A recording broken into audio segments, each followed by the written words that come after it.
ਝੂਠ ਬੋਲ ਰਿਹਾ ਸੱਚ ਕਹਿ ਰਿਹਾ। ਓਏ ਉਹਨੇ ਭਜਾ ਦੇ ਦਿੱਤਾ। ਓਏ ਉਹਨੇ ਭਜਾ ਦੇ ਦਿੱਤਾ। ਓਏ ਉਹਨੇ ਭਜਾ ਦੇ ਦਿੱਤਾ।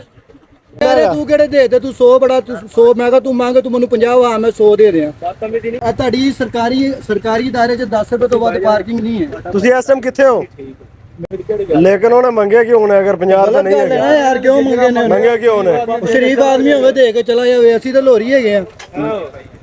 ਮੰਗਿਆ ਕਿਉਂ ਨੇ? ਮੰਗਣਾ ਹੀ ਨਹੀਂ ਨਾ ਬੰਦਾ। ਸਟੈਂਡ ਤੂੰ ਕਿੰਨਾ ਕਹਿ ਰਿਹਾ ਹੈਗਾ? ਤੂੰ ਕਿਹੜੇ ਦੇ ਤੂੰ 100 ਬੜਾ 100 ਮੈਂ ਕਿਹਾ ਤੂੰ ਮੰਗ ਤੂੰ ਮੈਨੂੰ 50 ਆ ਮੈਂ 100 ਦੇ ਦਿਆਂ। ਬਦਤਮੀਜ਼ੀ ਨਹੀਂ ਕਰੀ ਕਿਸੇ ਨਾਲ।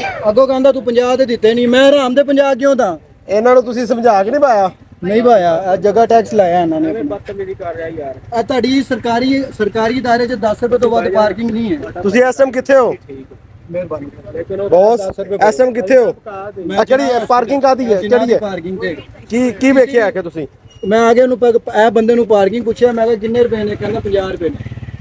ਹਾਂਜੀ ਭਾਈ ਦੱਸੋ। ਆ ਭਾਈ ਸਹੀ ਕਹਿ ਰਿਹਾ? ਮੈਨੂੰ ਆ ਦੇ ਕਿਸੇ ਇੱਕ ਪਰਚੀ ਤੇ 50 ਰੁਪਏ। ਸਹੀ ਕਹਿ ਰਿਹਾ ਝੂਠ ਬੋਲ ਰਿਹਾ? ਮੈਂ 50 ਉਹ ਝੂਠ ਬੋਲ ਰਿਹਾ ਸੱਚ ਕਹਿ ਰਿਹਾ? ਓਏ ਉਹਨੇ ਭਜਾ ਦੇ ਦਿੱਤਾ। ਓਏ ਉਹਨੇ ਭਜਾ ਦੇ ਦਿੱਤਾ। ਓਏ ਉਹਨੇ ਭਜਾ ਦੇ ਦਿੱਤਾ। ਦਿੱਤਾ ਨਹੀਂ ਤੁਸੀਂ ਮੰਗਿਆ? ਮੰਗਿਆ ਨਾ, ਮੰਗਿਆ ਦੇਣਾ ਇੱਕ ਹੀ। ਉਹ ਤੁਸੀਂ ਮੰਗਿਆ? ਆ ਪਰਚੀ ਲੈਂਦਾ ਪੈਸਿਆਂ ਦੀ। ਓਹੋ ਪਹਿਲਾਂ ਇਹਨਾਂ ਨੇ ਲੈ ਉਹ ਕੀ ਕਹਿ ਰਿਹਾ? ਪਰਚੀ ਦੀ ਪ੍ਰਾਈਸ ਵੀ ਪੁੱਛਿਆ ਨਾ, ਦੇਖੋ ਨਾ ਪਰਚੀ ਦੀ ਪ੍ਰਾਈਸ ਵੀ ਤੇ ਕੱਟੀ ਹੋਈ ਪਰਚੀ ਵੀ ਵੇਖ ਦੇਖੋ। ਦੋ ਨੰਬਰੀਆਂ ਹੋਣਾ ਕੁਝ ਨਹੀਂ। ਹਾਂ ਪੈਸੇ ਦਾ ਮਾਰਕਰ ਮਾਰਿਆ। ਪ੍ਰਾਈਸ ਕੱਟੀ ਕਾਫੀ ਸਾਰੀ ਚੈੱਕ ਕਰੋ। 10 ਰੁਪਏ ਲਿਖਿਆ ਹੋਣਾ। ਇੱਥੋਂ ਤੁਸੀਂ ਮਿਟਾਵੋ, ਇੱਥੋਂ ਮਿਟਾਵੋ 10 ਰੁਪਏ ਨਿਕਲਨੇ ਥੱਲੋਂ। ਇੱਥੋਂ ਮਿਟਾਵੋ 10 ਰੁਪਏ ਨਿਕਲਨੇ ਥੱਲੋਂ। ਇੱਥੋਂ ਮਿਟਾਵੋ 10 ਰੁਪਏ। ਭਾਈ ਕੀ ਕਹਿ ਰਹੇ ਹੋ? ਇੱਥੋਂ ਮਿਟਾਓਗੇ 10 ਰੁਪਏ ਨਿਕਲਣਗੇ ਥੱਲੋਂ। ਇਹ ਜਗ੍ਹਾ ਟੈਕਸ ਲੱਗਾ 10 ਰੁਪਏ ਇਹਨਾਂ ਦੀ ਜੇਬ 'ਚ, 10 ਰੁਪਏ ਠੇਕੇਦਾਰ ਦੀ ਜੇਬ 'ਚ, 10 ਰੁਪਏ ਸਰਕਾਰ ਦੀ ਜੇਬ। ਇਹ ਮਰੀਮ ਨਵਾਜ਼ ਨੂੰ ਮੈਸੇਜ ਦਿਓ ਨਾ ਜਿਹੜਾ ਆਪਣੀ ਵਜ਼ੀਰ ਆਲਾ ਸਾਹਿਬਾਂ ਨੂੰ। ਭਾਈ ਉਹ ਅਗਲੇ ਭਾਈ ਤੇ ਜਾ ਕੇ ਰਾਮ ਬਣ ਕੇ ਅਰਬੀਆਂ ਨੂੰ ਮਿਲ ਪਏ ਨੇ, ਜਿਨ੍ਹਾਂ ਨੇ ਉੱਥੇ ਬੁੱਤ ਬਣਾਤੇ ਨੇ। ਬੁੱਤਾਂ ਦੀ ਖਾਤਰ ਤੇ ਨਬੀ ਨੇ ਬੁੱਤ ਤੋੜੇ ਨੇ, ਅਰਬ 'ਚ ਵੜ ਗਏ। ਨਬੀ ਨੇ ਅਰਬ 'ਚ ਬੁੱਤ ਤੋੜੇ ਨਾ, ਬਿਲਕੁਲ। ਤੇ ਉਹ ਅਰਬੀ ਅੱਜ ਦੇ ਦੌਰ 'ਚ ਬੁੱਤ ਬਣਾ ਰਹੇ ਨੇ, ਤੇ ਉਹੀ ihram ਬਣ ਕੇ ਉਹਨਾਂ ਕੋਲ ਜਾ ਰਹੇ ਨੇ।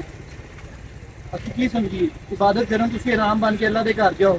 ਯਾਰ ਕੀ ਅਗਲੇ ਬੰਦੇ ਦੇ ਕੋਲ ਜਾ ਕੇ ਤੂੰ ਬੜਾ ਹਲਾਲ ਖਾਨਾ ਹੈ। ਤੂੰ ਕੀਤਾ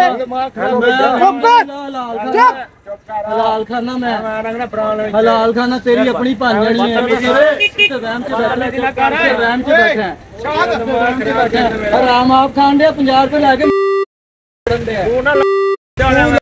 ਚੜਨ ਦੇ ਤੇ ਚੂਹਾ ਨਹੀਂ ਖਾਣ ਦੇ ਮੇਰੀਆਂ ਜਦ ਚਾੜੀਆ ਮੇਰੀ ਚੂਹਾ ਖਾ ਕੋਈ ਇੱਕ ਕੰਮ ਕਰ। ਉਹਨੂੰ ਨਹੀਂ ਸਮਝ ਆਣੀ, ਉਹਨੂੰ ਦੋ ਚਕਵਾਓ। ਜਦੋਂ ਦੋ ਤੇਰੀ ਟਿਊਨਿੰਗ ਹੋਣੀ ਹੈ ਨਾ, ਤੈਨੂੰ ਸਾਰੀ ਸਮਝ ਆ ਜਾਣੀ ਹੈ।